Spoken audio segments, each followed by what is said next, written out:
to become refugees. Our choices had made some people to become refugees. Our choices has trapped some people in conflicts. Our choices have made some people to become poor, deprived, and of course, facing hunger and famine. That is how costly some of those decisions and choices we make could be. But then the question is, can we really change?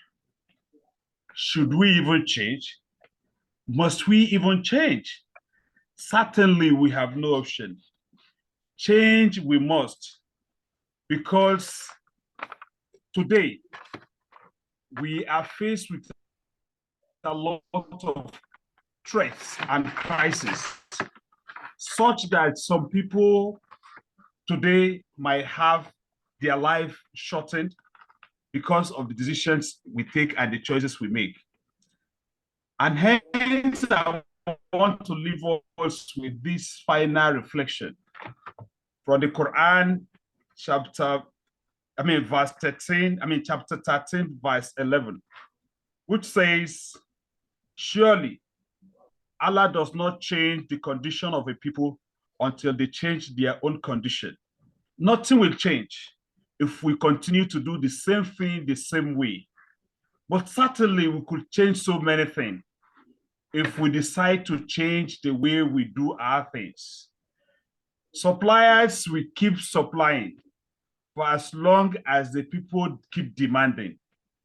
Businesses, multinational corporations that we are accused of polluting our land, our air, and our water, we continue with the attitude of business as usual.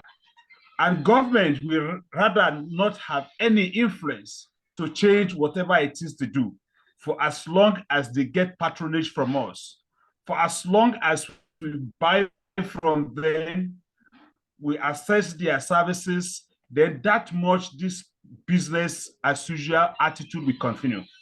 But if we are so mindful and we are so conscious of our impacts on the environment, then of course we have to begin to demand for change. We must ask for it, we must demand for it, we must push for it. I share with us an experience I had. I was in a program where we are discussing circular economy. And interestingly, water is being served in plastic bottles. And I stood up to ask, why should we still have water served in plastic bottles in an environment like ours?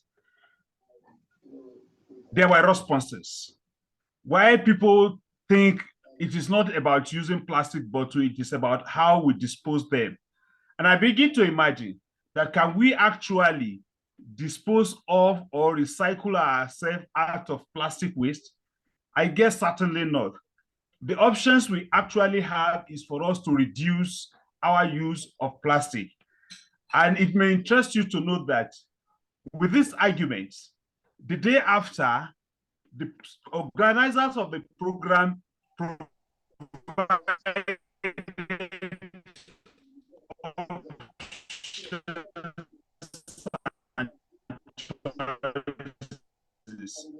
they brought, so for those of us who will want it that way, who in attendance, make use of the glass container to take their water. And from there, I begin to say to myself that truly nothing will change until we demand for the change. And so the reflection I'm leaving us today is, let us keep demanding for the change, not just by saying it, but by acting it out. That is my reflection for us. Thank you so much. Thank you so much, Imam. And what I got from this reflection, or the highlight of this reflection for me, is that we are impacted either positively or negatively by the decisions and the actions we make as humans. I'm going to leave the floor open for just 2 minutes for one or two persons who would want to share the reflection in a way or manner that it touches you. Just tell us, if there's anything that you've taken home. Like I said, what I take home from his reflection is that we are impacted by our decisions as humans, as individuals. And I want to believe that we are here tonight because if we had made decisions that didn't go in the right way previously, we want to rewrite the decisions and the actions that we've taken on our environment in the past. So yes, I see Mrs. Iniomo's hand that is up. Kindly unmute yourself, ma'am. You have just 1 minute to share on the reflection. Thank you. Please go on, ma'am. Okay, thank you. It was a very insightful reflection. And what my take home there is that our actions don't just have one reaction, one result, that it has multiple effects. One action that we take cascades down into several multiple effects. And that's my take home. Thank you. Any other person, please?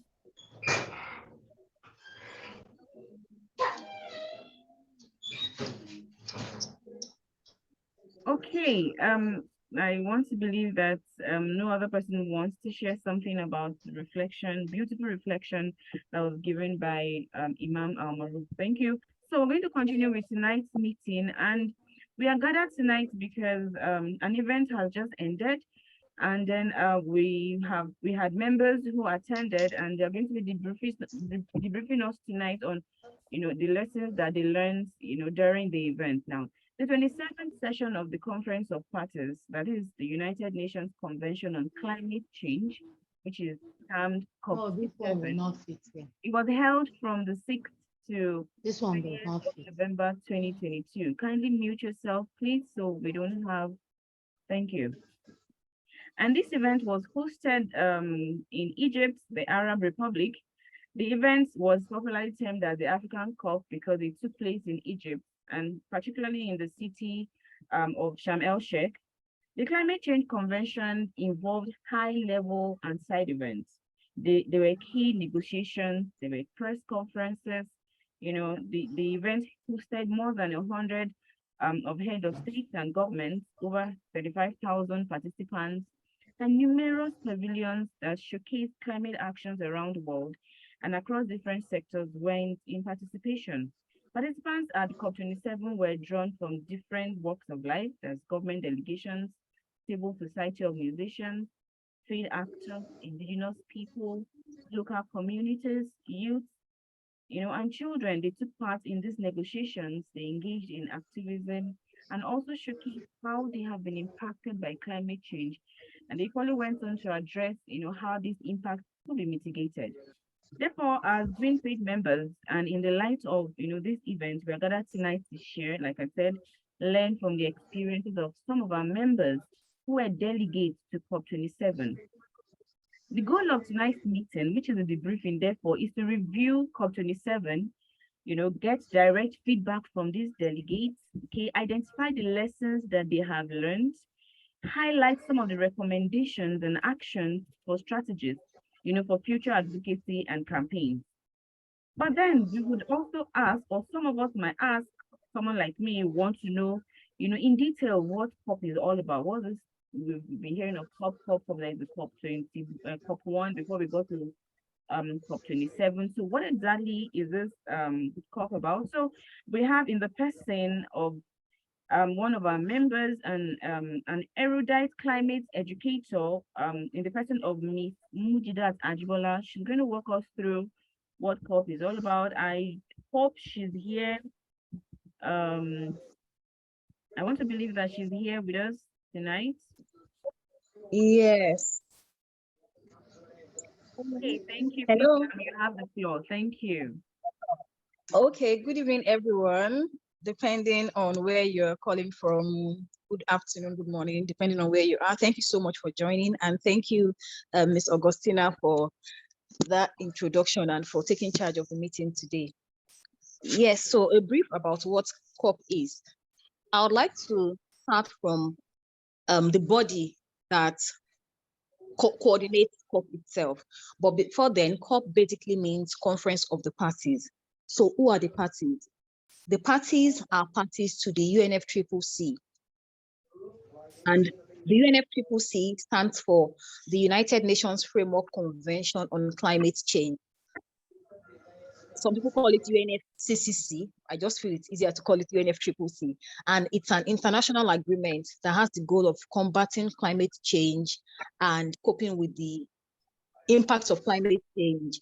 This treaty was agreed to by a lot of countries, about 197 countries right now. And the first agreement was in 1992.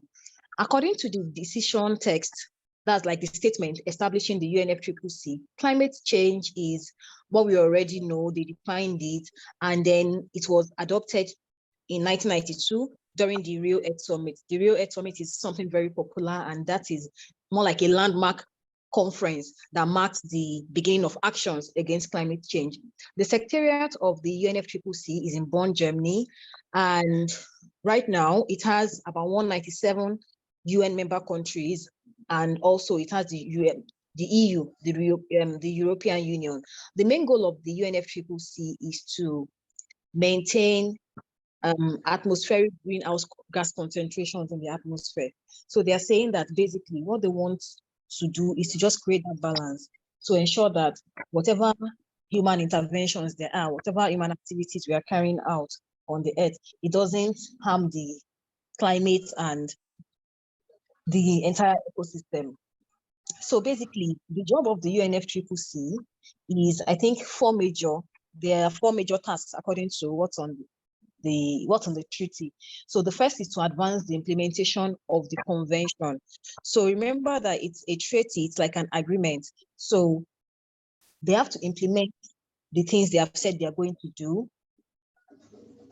and other internationally determined agreements over time. Because since 1992, there have been different meetings over time, and different meetings some of them have major outcomes. For example, we had the Kyoto Protocol. We also had the Paris Agreement in 2015 that is still being in use till date. All of that, they ensure that they encourage countries to implement them. Then they also provide technical expertise to the countries and assist in the analysis of climate change information. For example, when they are providing climate change information, there's an arm of the UNFCCC called the IPCC. The IPCC is the international intergovernmental panel on climate change. They provide climate science information based on research by climate scientists. So that is what they use to provide technical expertise, and then they maintain the nationally determined contributions, what we call NDC registry. The registry is where different countries submit their voluntary nationally determined contributions, more like a database. So the UNFCCC is the one that controls that, and they organize and support between 2 and 4 negotiating sessions each year. Now that's where we are going. Majorly, I know that there are 2 major sessions that are organized each year. The first one is the SBs, which usually takes place in Bonn, Germany, in June of each year. It's like a mid-year review of climate negotiations and it looks at what happened at the previous year, and then it also sets the tone for what's going to happen that year later in November. That is the SBs. It's a meeting of the subsidiary bodies that make up the UNFCCC. There are 2 major subsidiary bodies. There's the SBI, the subsidiary body on implementation, and the SBSTA. That's the subsidiary body on science and technical agreements. So the second one, I said there are 2 major COP events. The first one is that one that happens midterm, that's subsidiary body. And then the second one is the one that almost everybody knows. That's the COP. And it is called, it's full for, it's short form for Conference of the Parties. So Conference of the Parties is that event, the global event where parties to the UNFCCC. So we now see the link between UNFCCC and COP. UNFCCC is like the organization that organizes COP each year. And when they organize COP, what happens is that all of these parties come together to discuss about negotiations, talking about how climate change affects them in their countries, the actions they are taking as a country, and the actions they want other countries to also take. Because like we all know, climate change is something that affects everybody, although we have differentiated responsibilities. Some people have higher emissions, some people are more vulnerable, and all of that. So everybody comes together and they talk about their pain points with also a view to how to work around it. So because climate change is very, very like extremely wide, there are some, they kind of categorize all the discussions, you know, they can't be discussing everything on the same table. So they categorize the discussion into what is called topics. Yeah, so we have different topics that are talked about at COP rather. The first, we have things like Action for Climate Empowerment, which is also called ACE. ACE talks about climate education, public participation, and all of these have their own working groups. We have topics like climate finance, loss and damage, gender and climate justice, biodiversity, mitigation, all adaptation groups, and all of this. And that is why we find out that when you attend COP, there are different days that have different themes. For example, at COP27, each day had its own theme, where a lot of activities of that day are focused on discussing that thing. Also, negotiations at COP are discussed by parties. Parties here mean government. There are like 5 groups of people that attend COP, but because of time, I'm going to talk about 2 major groups of people that attend COP tonight. The first one are the parties. The parties to the convention talk about the countries as bodies. For example, now, Nigeria has a government delegation that attends COP to negotiate on behalf of Nigeria as a country, because Nigeria is a party, they are a signatory to that agreement. Yeah, so all other countries still have people like that from their government delegations. The other major group of people are called observers. Observers are people who are advocates, right? And they are, excuse me, a lot of them fall under NGOs. So because civil society is very important in development, we have to keep people, government on their toes and private sector. So people also go from the civil society, and GreenFaith is one of such civil society organizations under faith-based organizations.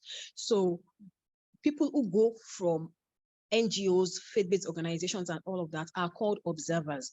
Observers because they cannot contribute, they cannot take part in negotiations, they don't have a say in negotiations, although they can take part in activities that now can influence how or what the negotiators do. For example, observers can talk about, they can initiate protests, we don't call them protests, we call them actions. Yeah, so they can initiate actions, they can use art to do things, they can write things on their t-shirts, they can do a lot of things. And I'm sure we're going to talk about one major one that GreenFaith also did at COP27 as we progress with this meeting. So those are the major ones. I am not sure that I have more time to go ahead.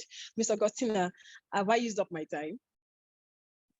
Well, yes, I know you have just a minute left, and I would actually like you to finish it because this is so interesting. So please go ahead. Okay, thank you. So basically, that is COP, and COP is held in different countries, just like the World Cup. So different countries host COP, they apply for hosting rights, and then I think if 2 or more people, they have a way, I don't know, it's an internal process of deciding who gets to host the country based on different indicators they look at, and then the country hosts. Different countries have hosted since COP first started, and the hosting is rotated among 5 UN regions. So the whole world, instead of the 6 or 7 continents that we have, the United Nations has 5 regional blocks. So it goes round. And that is why this one, COP27, was held in Egypt, because it is for Africa. It's the turn of Africa. So next year, I think it's the turn of the Middle East. And that is why COP28 is going to hold in the United Arab Emirates next year.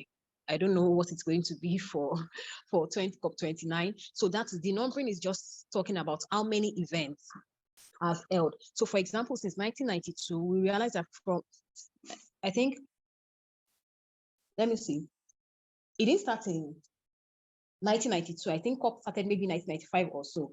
That's why we are on COP27 at this time. And the year that COVID struck, we also did not have COP. That's why COP, it was meant to hold in Glasgow, but then it did not hold because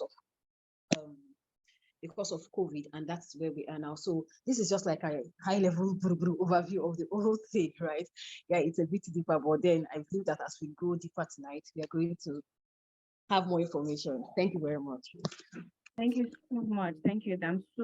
I've been so enlightened tonight, and I mean, I didn't know this much about COP, and like she said, there's still much to learn, and of course, I'm sure with time she's going to avail us the opportunity of learning more about what COP is about. So we are going to get started with our major events for the day, and then that is meeting with our delegations or our delegates, not our delegates or members of GreenFaith Nigeria who attended this COP27 and who have been wonderfully impacted, and they have one or two things to share with us. I'm just going to do, okay, before I go further, I see we have quite a number of persons have joined us since we started. If you're new to this platform, we say a warm welcome to you. And when we started, we said, please kindly introduce yourself by way of typing in the chat box where you're joining us from. That's your location, your name, and your email address. Okay, please kindly do that. And for those of us who are co-hosts, especially Sister Elizabeth and Mr. Pascal, Brother Matthew, you can actually help us in taking down some of this information. Thank you and God bless. So we're going to have tonight 5 persons who will be speaking with us about their experiences, what they went away with from COP27. And first on the list is Mr. Friday Mbani. He's going to be talking on loss and damage, also how people in the grassroots areas are impacted or affected by what's happening in their region and what he took away from COP27. We also have, of course, Ms. Mujidat Abiola, who is going to be talking about capacity building and climate education. We have Mrs. Ini Umo, who will be talking about challenges of, getting to being COPs, that's subsequent ones, and of course the way forward. We have Mr. Ido Esuku. He'll be looking at the side attractions at COP and the youth pavilion. We also have Mrs. Esther or Miss Esther, please, I don't know, forgive me. I think that's Iyakude. Also forgive me if I didn't call that well. She's going to be talking about the opportunities for youth of faith during COP activities. And we have Bonnie Rex, who is the regional director for GreenFaith Nigeria. He will be looking at what went wrong at COP. And of course, we have Mr. Sonijitu Eke. He is going to be looking at how Nigeria and Africa at large can position themselves to make impact for future COP events. So we're going to start with Mr. Friday Mbani. I want to believe that he's here. Please, sir, kindly unmute yourself and keep the floor. Thank you. Thank you so much. Sorry, we don't have lights here, but you guys can hear my voice.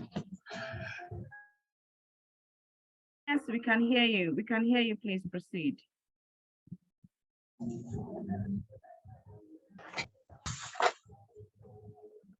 Can you all hear me? We can hear you, sir. Yes, we can hear you. Please go ahead. We can hear you, please. Thank you.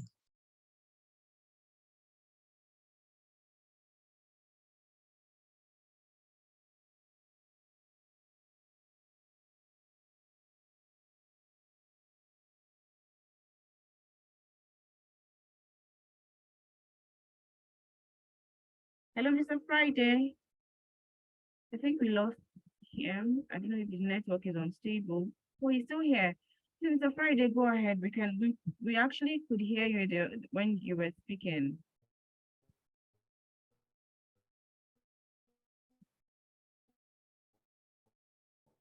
Mr. Friday, can you hear us, please?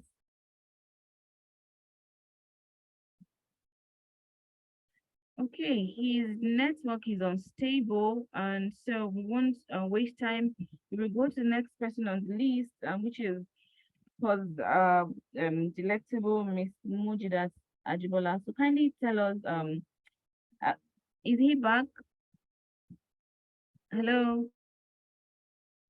Okay, Miss Mujidat, please kindly take the floor to talk about capacity building and climate education.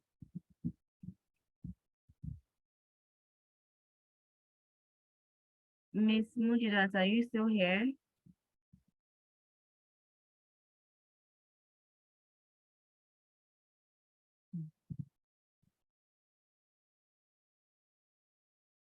I think we also lost her.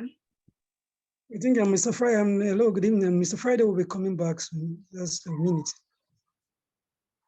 Okay, we would then have Mrs. Inyomo, please. If you're still here, ma'am. I'm still here. All right, please, kindly take the floor. Okay, I'm to talk about participation at COP. And I would like to start with the angle of being a participant. How do we get to be participants at COP? And I want to speak also from personal experience and what I observed at the conference. Incidentally, I have realized that sometimes it's difficult for people, activists and advocates who would really have a voice at COP to get accreditation. And accreditation seems to be a very big deal, and I don't know why it is so. So Yes, thank you so much. Can I take the microphone? Can I have the microphone? No, Mr. Friday, please. Mrs. Ini is already on board. You kindly just let her be done with her session and you come on board, please. Please go on, ma'am. Go ahead, please. Okay. So a challenge was getting accreditation. And another challenge I observed was getting sponsorship to even attend the COP. So I spoke with some people, brainstormed, and I thought some things to overcome those challenges could be if, like for Nigeria, there could be a serious pre-COP briefing that involves major stakeholders, especially the NGOs and CBOs. Let the country hear what others have to say and their solutions, possible solutions that can be presented at COP. Because what I did notice is you have a voice, you know what you're saying, and you strike on that, you hit hard on that. But sometimes we are lagging in that area. And so as one of the suggestions, I would like to suggest that Nigeria could have a pre-COP briefing. Another issue, going back to accreditation, you know, for the states, this year around, states were limited to just 2 participants per state. And for my state, Akwa Ibom, we had strong NGOs that I've been working with very closely, who could have made strong representation for the Nigeria pavilion. But we had issues there because every state was only allowed 2 participants. So I think in future, it would be nice if the dragnet would be wider for participants from states. So be that as it may, the participation there was quite impressive for Nigeria. But I also want to add that states, especially states in Nigeria, to be more involved in COP processes, because that is where you really understand what is going on. Thank you very much. Thank you so much, Mrs. Ini, and it's a very wonderful suggestion. Of course, I'm sure that by the time we are meeting again as members of GreenFaith, these are things we would bring forward to the organizing body, and of course, we would always see how these suggestions can be addressed and solutions provided, if not at least met halfway. Thank you so much. So, Mr. Friday Mbani, you can kindly come on board now. That's if your network is stable. You can come on board, please. Let's hear from you, your experience at the COP. Mr. Friday, are you here now? Yes, I'm here. I'm here. All right, sir. Greeting. Yeah, thank you so much. Greeting everybody. I am Friday Bani Barilule from Ogoni community in Niger Delta. Sorry, I'm also join the meeting now from Ogoni Bori, the traditional headquarters of Ogoni Bori.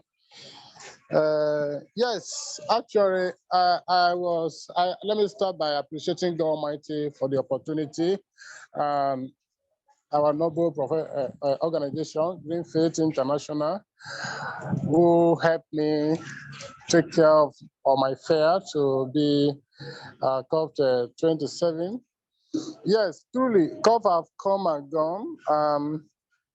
We need to update ourselves about experience, ideas, knowledge gain, and expectation, compared to what is on ground as a local community and the effect of fossil fuel projects in our local community. So I will start from the loss and damage. And why I'm starting from loss and damage is because that was one of the main agenda at COP27, loss and damage.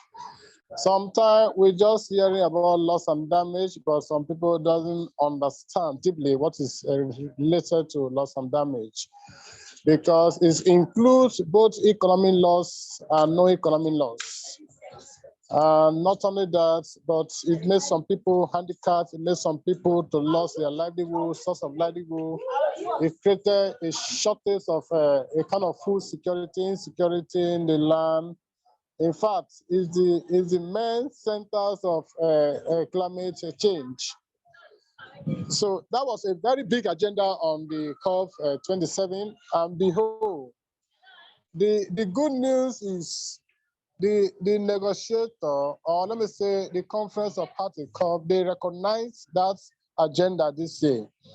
Forever COP begins, people have been agitating for the recognition of loss and damage to be on the agenda, but it wasn't there.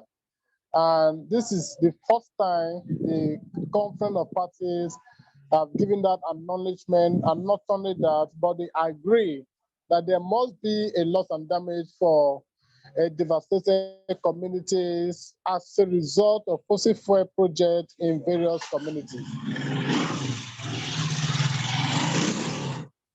So it was a good goal for us. But behold, it wasn't final because the modality of putting down the finance, how the money is going to be generated, which country is going to provide it, or companies, although fossil fuel companies, the modality was not there. I mean, so they moved the modality, like the principle, how the money is going to flow, where it's going to come from. They moved it to COP28. That was the only major achievement, that there was a recognition, acknowledgement that there's a need to pay for loss and damage. At the COP, we actually stayed several days of protest demanding for a payoff for loss and damage.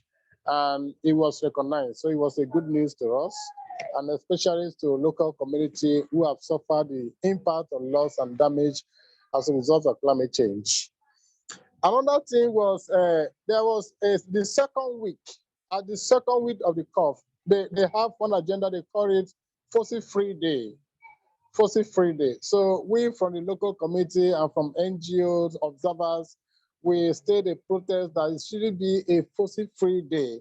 Not only one day should be a fossil free day, but every day should be a fossil free day.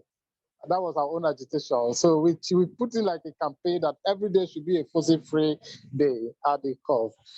Not only that, but at the COP, we actually recorded a research was carried out on the attendance, and it was discovered that 636 fossil lobbyists, people that lobbies about fossil fuel to be on ground, there were 636 in number.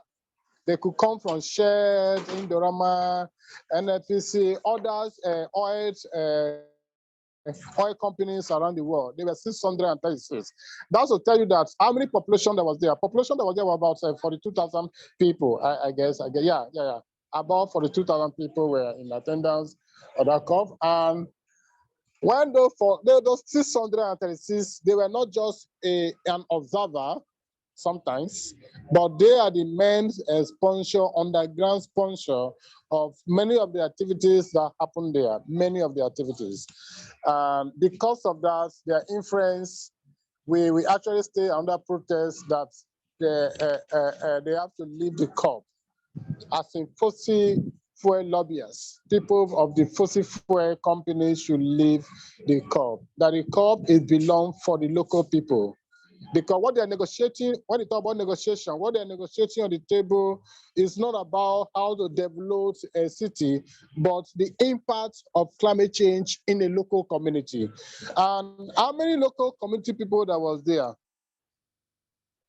So because of this, we couldn't record. In fact, one of my guys say the curve was a damaged and broken. Yeah, he used that two language, that the curve is damaged and broken. Reason because there's no pronunciation about a stop of fossil fuel projects. There's no pronunciation about a limitation or a sanction to stop anything about new fossil fuel projects, but just that they acknowledge to pay for loss and damage. So the question is, how long will they continue to pay for loss and damage and be continually polluting the environment? So there's a gap there. There's a gap there. And we are Nigerians now, so we are home now. Another thing I also discovered is there was a big gap between Nigeria official, like people that come from the government, and the civil society people that come from Nigeria. There's a very big gap among us because our opportunity to have a conversation with one of the Nigeria party who is a Nigeria official from government, and he was saying that the issue is not fossil fuel, that the issue is politics. You get it now? The issue is not fossil fuel business, but the issue is politics of misappropriation, the way Nigeria play their politics, and they do not allow a flow of transaction of fund or that kind of profit from fossil fuel to those localities like Ogoni and other Olubre, Ibino, in Akwa Ibom, and those communities. And I say, no, sir, it's not about politics. I'm not talking about environment. We are talking about environment. You are talking about money making from a fossil fuel project. So that gap were very big. Not only that, I personally noticed that you can agree with me. Our government will soon transit to a next government. So by next year now they will conduct a new election. So much of their only attention were how can they use the opportunity now to make money or to get those big people from those big companies and make money, because they know if their minister is going to end within a period of two to 3 months now. After 2 to 3 months, some of them they will get home because new system of government will come in. So they want to use the opportunity now to grab many fossil fuel. And no wonder when I get to Nigeria Pavilion, it was obvious that we have a logo from Share Company, logo from Indorama, logo from NNPC, logo from our 8 organizations, 8 oil company like Ajib, those organizations. And behold, what we are there for? They were like a partner to Nigeria.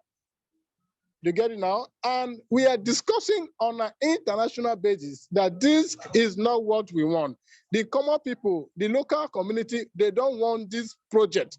And they are not bringing those people as their sponsor or their partner to be there. Even at there too, I'll take a moment to visit other pavilions from other countries. I didn't see any logo of church.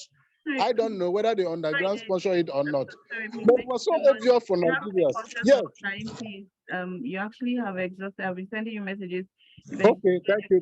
Then I will. Okay, thank you. Yeah, thank you. Okay, let me cut it short now.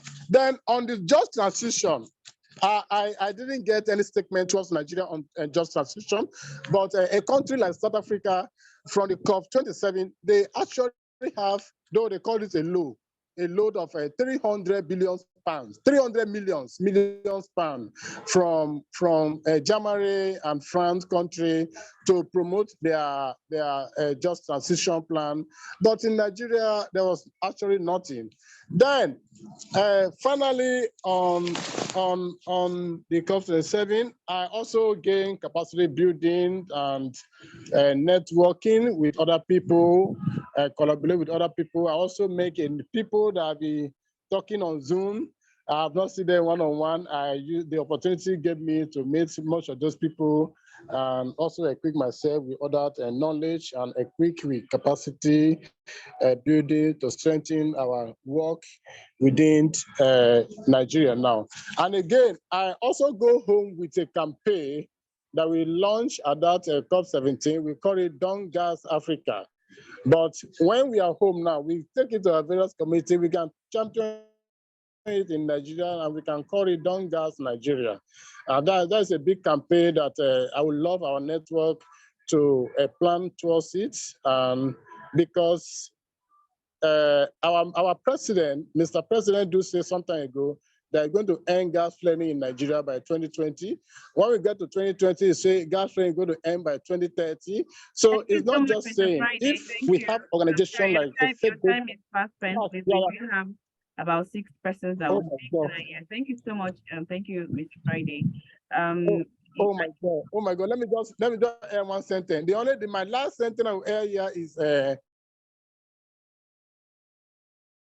there was a faith-based pavilion in the COP17. So our next COP28, I think we have to plan something of that nature. We should have a faith-based pavilion. Other, like we have civil society pavilions, other people have their own pavilion.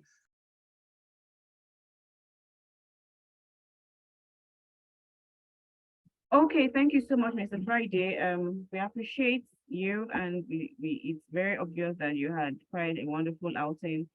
Please, can you hear me? If you can hear me, please let me see by just type 1 for me in the chat box if you can still hear me. Yeah, thank you so much, Mr. Friday. And before I proceed, we would like to acknowledge the presence of GreenFaith International, the head of communication for GreenFaith International, in person of Ms. Lynette Otieno. If I called her correctly, please pardon me if I didn't. She's joining us from Nairobi, that's Kenya, Nairobi. Yes, thank you so much, ma'am. You're welcome. Time is fast spent, and then we'll just go straight to the next person on our meeting list tonight. That's the person of Ms. Mujidat Ajibola. So kindly please come on board, ma'am. Please, you have 5 minutes. We have to be time conscious so that other speakers, won't have to eat into their time. Thank you so much. We don't intend to keep this meeting. We don't intend to keep you here for more than 1 hour, 30 minutes, and we are so fast spent into the time. Thank you so much, ma'am. Please kindly come on board. You have the floor. Okay, hello again, everyone. So I'm going to be talking about ACE. ACE is Action for Climate Empowerment, like I explained earlier, and it's a term that stands for things around climate education, training, public awareness, whether it's in the formal system of primary school, secondary school, university, or just community education. All of this that we even do in GreenFaith still fall.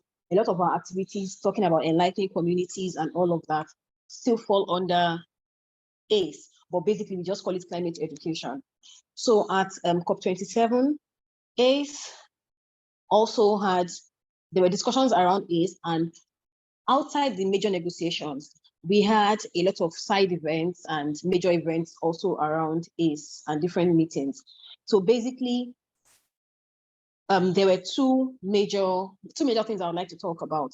ACE has been, to a good extent, good, and over the years, people have been talking about mainstreaming action for climate empowerment into school curriculum across the different levels of education in all countries. Even the developed countries are still having that issue where they are trying to find ways of integrating climate education in curriculum.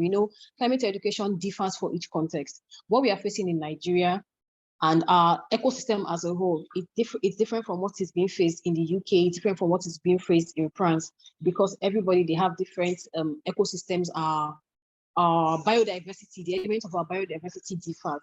So we are looking at that. So at COP, one of the events focused on the universalization of climate change education as a key component of sustainable development. So that talked about setting global standard indicators. And there's a global project right now It's called the MISS project. It is spearheaded by UNESCO, and it is being implemented by the Sustainability Education Policy Network, which is in Canada right now. So they are getting case studies from different countries all over the world. I think they have about 11 in Africa that they are looking at for us to be able to get up a standard, because we realize that everybody is just doing their climate education initiatives the way they understand it, the way they think it should be. While none of this is wrong, because all of us, we have different contexts, we have different ideas, we feel that there has to be a global standard so that whatever GreenFaith is doing, we know that, okay, we have this standard, it has to meet these indices, 1, 2, 3, and we know it is up to global standard. These people too, it is up to global standard. So that event took place. And also, I talked about the thematic days earlier, and Tuesday, 15th of November, that was in the second week, was the thematic day for AIDS and gender. But then we're focusing on AIDS here. And majorly events that they focused on existing initiatives and opportunities for cross-sector collaboration for climate empowerment from the developing world and also the developed world. For example, we know that AIDS is not just focused on schools. AIDS is not just focused on communities. AIDS involves research, climate education also involves businesses, telling them, so we are looking at how all of these things can come together and how things, for example, researches in the universities on climate, maybe solutions to climate, don't just stay in the academia. There has to be that collaboration between the academia and business to ensure that whatever it is that is being developed in the academia is actually being put to use, and that is where we can find the actions that we want actually taking place. And also we looked at various interesting ways of making climate education easier for people. So now basically everybody is tired of text-based reading, A, B, C, D. We are tired of that. We want to see games, and a lot of initiatives at COP came with different games. Some were tailored towards digital and tech, some were non-tech games that we can adapt in our different local context. Also, we looked at how to communicate complex scientific terms. You know, COP and climate movement, there are lots of jargons. So we talked about breaking this down and different methods of breaking them down, and also using exciting channels of information dissemination to disseminate the scientific information brought that is provided by UNEP, UNEP, and IPCC, and all of those other technical documents. Two major solutions, or let me say decisions, took place on AIDS. The first one is that young people were recognized as official stakeholders in designing and implementing climate policies. You know, it's education, so it's very easy for young people to decide, and like, what do you guys know? But then Youngo, which is the official youth arm of the UNFCCC, their working group on AIDS spent over 20 hours in negotiation rooms, talking with party stakeholders. They cannot decide, but they were engaging constantly with people who were going to decide in the rooms, and they drafted a lot of decision text, and eventually all the efforts secured the first ever official recognition of young people as stakeholders in climate education. And they also recognized that there should be funding for young people to participate in climate conferences and so much more. Okay, so the last point is that as much as we have all of this positive, there's one drawback that we noticed, and it is that finance was established as a key driver of climate education. We all agree about that.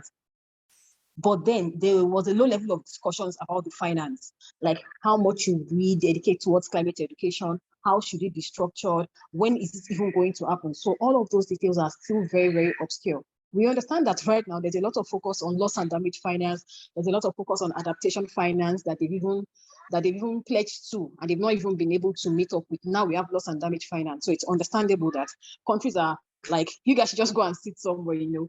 But then we hope that by COP28, we are going to be talking more about loss and about climate education, which is very key, because we can't even make change if people are not aware. So we hope that we are able to fashion things out and things become final from COP28 and beyond. Thank you very much. Thank you so much. Thank you so much. That's very insightful, and I'm particularly interested in this because, like you said, if the people are not informed, there is no way you can drive any change. You know, you only drive a change when people are well informed on what's happening and, you know, how they can, you know, get started from wherever it is that they are. And of course, it is very important that a structured format is accepted globally for climate education. So thank you so much, ma'am.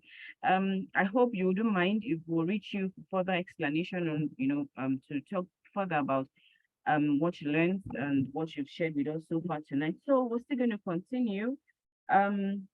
We're going to call, Omo has already come on, so we're going to call Mr. Ido Esufu. I want to believe he's here. If he's here, please kindly take the floor. You'll be talking about side attractions at COP, of course, at the Youth Pavilion. If Mr. Esufu Ido is here, please we invite you to take the floor. And thank you so much, Mama. Another thing is that you were very, very time conscious. I want us to be time conscious so that we don't keep you here more than necessary. So please, Mr. Ido, if you're here, please come on board and let's hear your experience at COP27. Is Mr. Ido here? I'm sorry, Mr. Doe could not join. I could not join into the meeting. He had a bad network. He's presently in Delta State for a climate music concert. So he's not going to be able to join us. So let's go to the next person. All right, sir. Thank you. So in the absence of Mr. Ido, I'd like to have Esther Yokude. You'll be talking about opportunity for youth of faith that are involved in climate change actions. Please, ma'am, if you're here, kindly come on board and you have 5 minutes, please. Esther, is she here, please?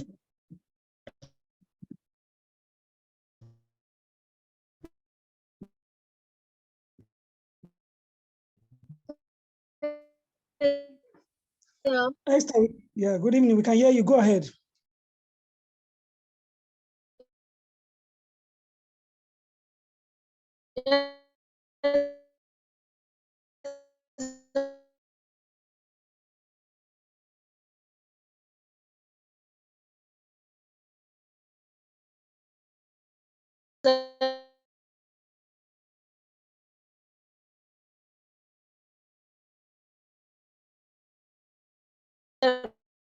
I think our network is really acting up. I'm here. Good evening.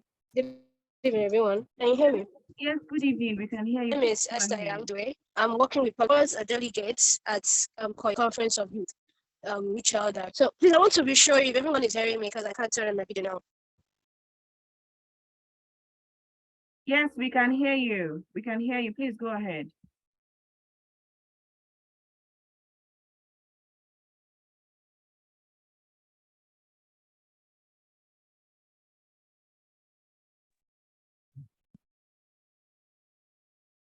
Maybe we'll just have the next person while she gets the network fixed. Hello, can you hear me, everyone? Yes, we can hear you. Yes, we can hear you. Hey, since she's having issues with her network, we'll just bring the next person on board. That will be Mr. Bonirex. He's going to be talking about what went wrong at COP27. And please, sir, you can take the floor. You have 5 minutes. Good evening, everyone. My name is Bonirex Ogu. I happened to be in COP very late. I came in the second week, and due to some challenges which we usually have in Nigeria, and somebody mentioned it earlier about accreditation. It was a big deal for us here. If you have to be in COP, you have to be accredited. You have the accreditation badge before you can enter, most especially the blue zone, which is the major, one of the major places you. I will be talking about little, just what I thought and what I see and from my activities that went wrong during the COP. The first thing I want to talk about is the removal of African special need and circumstance from the agenda of COP27. We found out that the special need for Africa was removed, and I think during the negotiation, there was a lot of discussion about this. And I also understand that for the loss and damage, which has mostly impacted or affected African or developing countries have been affected more, that we are discussing that what do we do? And the Americans are saying that everybody's living in the planet, so we all have to pay equally. And there was a lot of argument and why should everybody pay equally when the Western world are the ones who flare this gas more or are more investing in fossil fuel. So why do we expect the developing countries to pay? And there was this question of we And so what do you want us to do? We give you solutions. So there's this take home that we Africans have to go back home and also develop solutions that can solve our problems than waiting for the Western world. Also, another thing that I noticed that went on was not fulfillment of commitment. The $1,000 billion support that we've been hearing about, today, I don't think it has been fulfilled. The commitment for that money has not been fulfilled. They just keep talking, and somebody mentioned it for adaptation. We don't know finance for adaptation. We don't know what the old ones have not been fulfilled. We'll do one for education. So I think it went wrong because we can't come in to be talking about new things when the old things you talked about, you've not fulfilled, or your commitments have not been fulfilled. And then the last one I will talk about what I thought went wrong is the lack of post-COP implementation plan. I think that was one of the things. The plans they have, things they discussed before the COP were not implemented. So it's from Egypt and it's staying in the United States of America. So we discussing, and was telling the money-making venture that will come back again and keep discussing the same thing we discussed last year. That you don't think is the best thing, but you know, he is working for the U.S. government, and he cannot say anything. Whatever he comes there, we keep quiet and say what they ask him to say. So I think we are delegates, or wherever we are, or as people of faith, that these implementations, these commitments that have been made in the past, they should fulfill the livelihood of the most affected and vulnerable people in the developing countries. So I think these are some of the things I pointed out that went wrong, and I think they should be corrected. Maybe when we are discussing a better way of doing things further in future. So thank you. That's what I want to say for now. All right, so much, sir. Thank you. I'm sure that has been taken into has been noted down, and it will be addressed as it should be addressed. So thank you very much. We're gonna have Mr. Sonijit Ipi, and he's going to talk about how Nigeria and Africa at large can position themselves to make impact on future COP. Permit me to extend his time for more than 5 minutes, because this is Please, can I say something? Do we have Esther? Can she go on, because it's not is concluding this session? Oh yeah, that's true. So, thank you so much. Yeah, yes. If Esther is back online, she can actually take the floor. Yes, I think she's back online. Please take the floor and let's hear from you, please. Esther, you can unmute yourself and let's hear your experience. Yes, I'm here. All right, please go ahead. Hi. Oh, okay.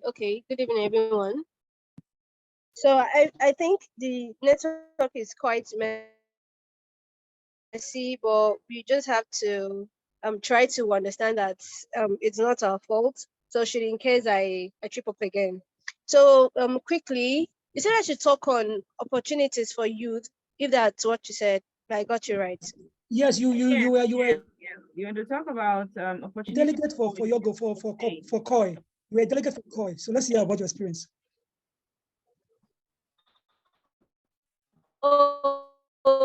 Okay. Right. My name is Dwayne, and I'm working with Policy Alerts. It's Sharm El Sheikh, Egypt. So COP27 is Conference of Youth. The youth actually converge few days to Conference of Parties. That's COP27. So we had COP17. That's the 17th year, which we had the Conference of Youth. That's the most important conference of youth. We have our COI, regional COIs, we have local COIs,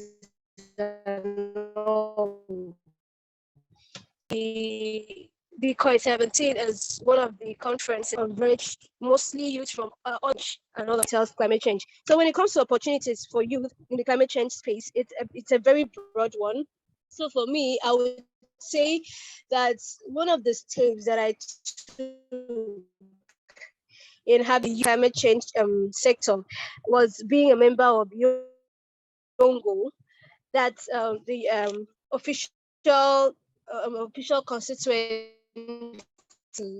for youth and children on climate change. So you just have to be a member of Young. You can also working groups. For me, I'm a member of the SCE, Laws and Damage, also a member of groups.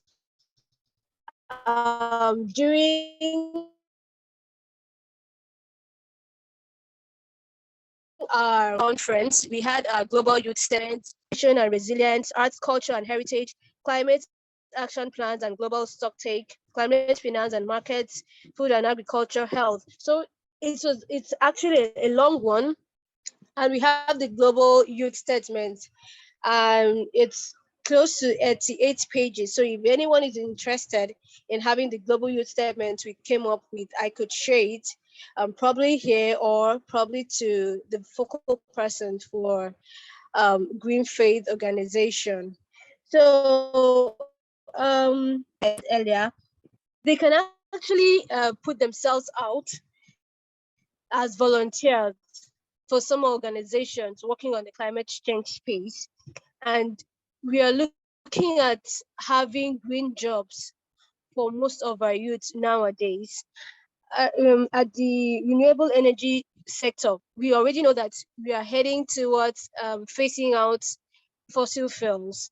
So what we have at hand is how we could have the wind energy, solar energy, and every other aspects of renewable energy that we can talk about. The hydrogen, like we know, Mobile is coming up with the hydrogen phase of energy and all of that. And then climate education. For me, I am also I'm also working with SHADEF organization that look at children. So when all of these are opportunities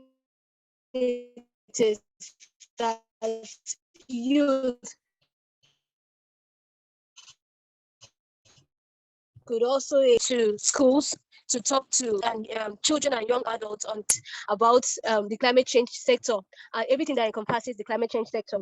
We also have Unify.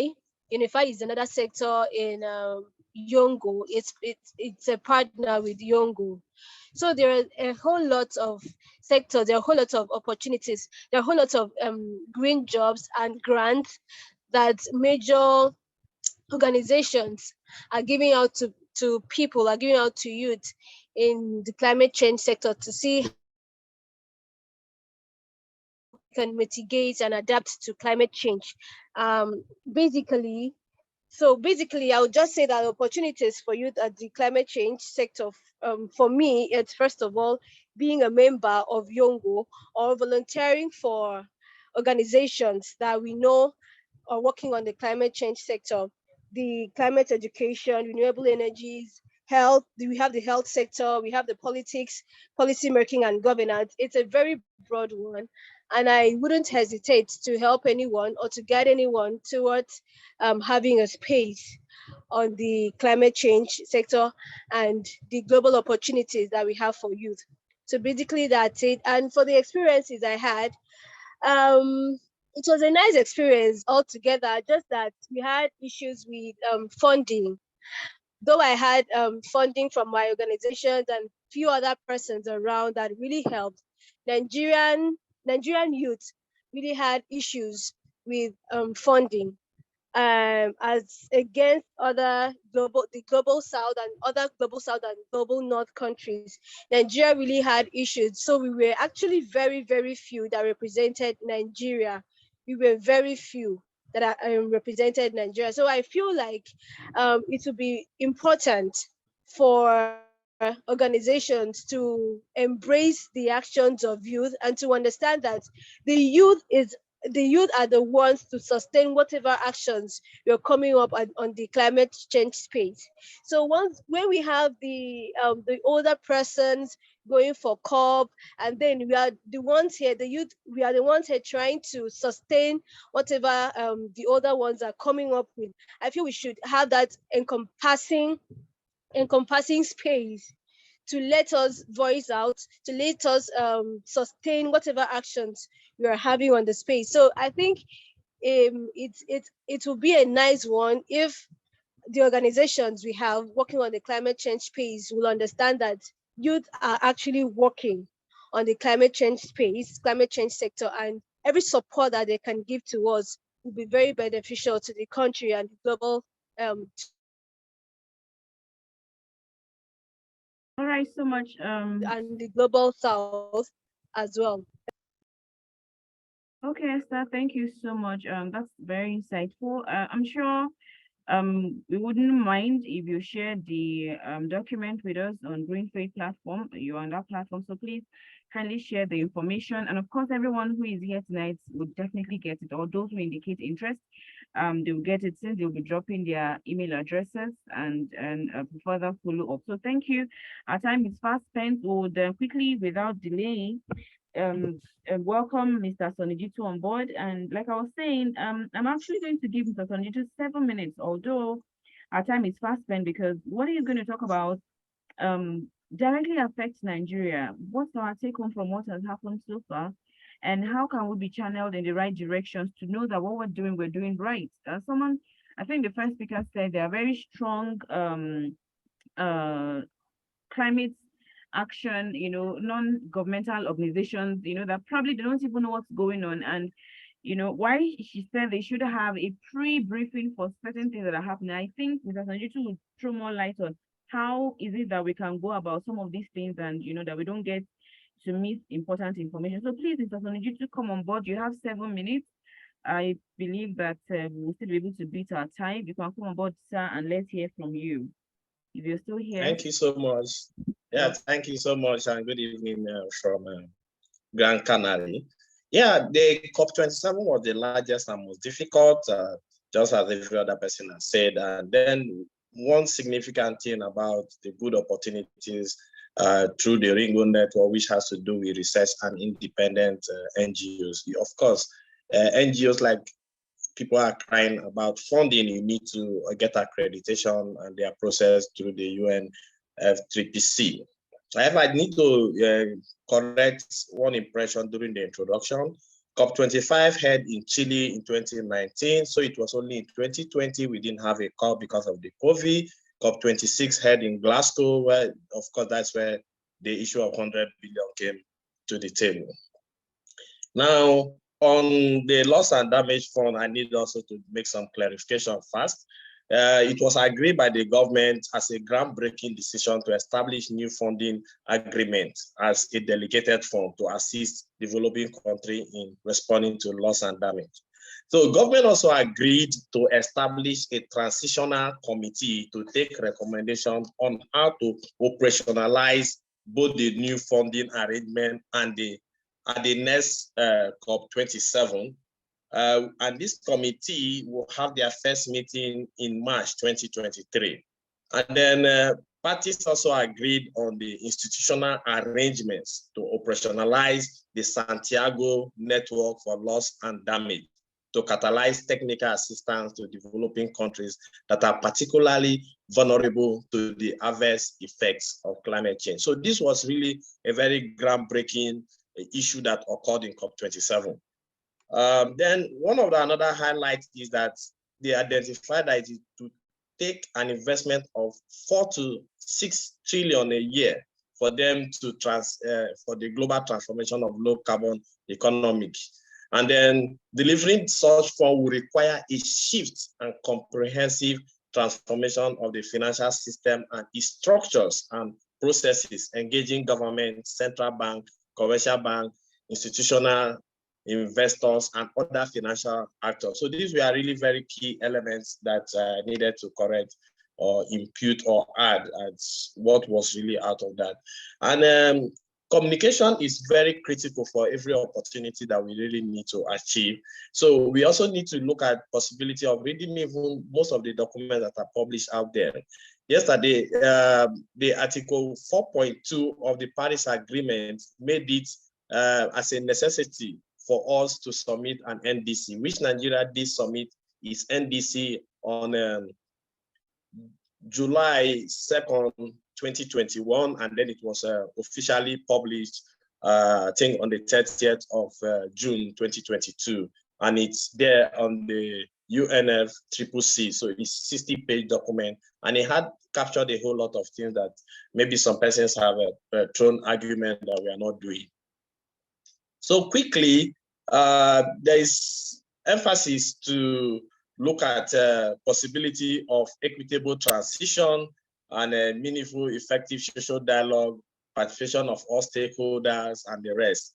And for this to happen within the people of faith, there are non-party pathways that were identified for action by the COP, which was on Article 16. 16 items were highlighted from the Sharm El Sheikh implementation plan. And of course, if you go online too, you can see this document. And I think we can be able to take opportunity to look at areas that we can key in for effective approaches to look at non-state actor zoned for climate action platform, which is an area we need to diversify into.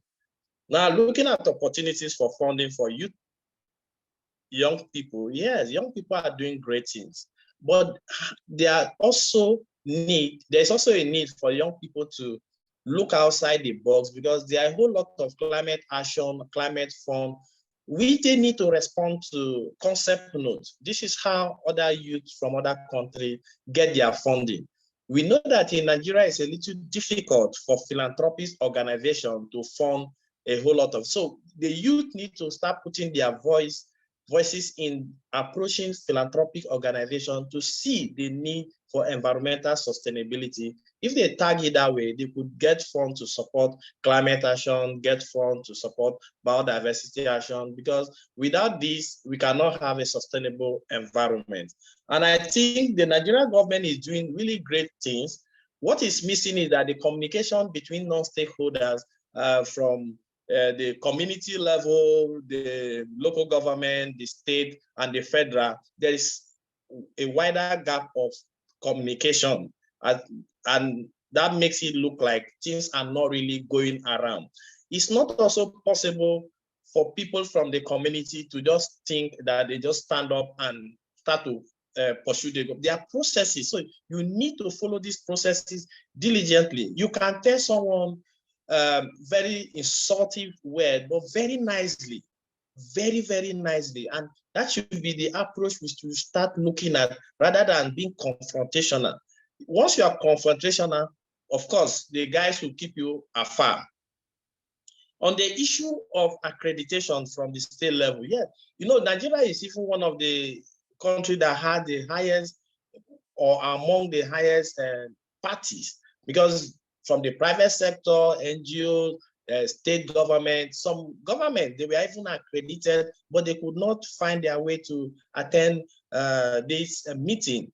And at the end, they lose out this opportunity to those that had funding to even get to the conference. So I think we need to start looking strategically on how to promote a kind of diverse faith-based approach, knowing quite well that we all belong to particular faiths, and faith-based organizations are very powerful in convincing and convening. So if we look at that soft landing approach, we'll be able to derive a lot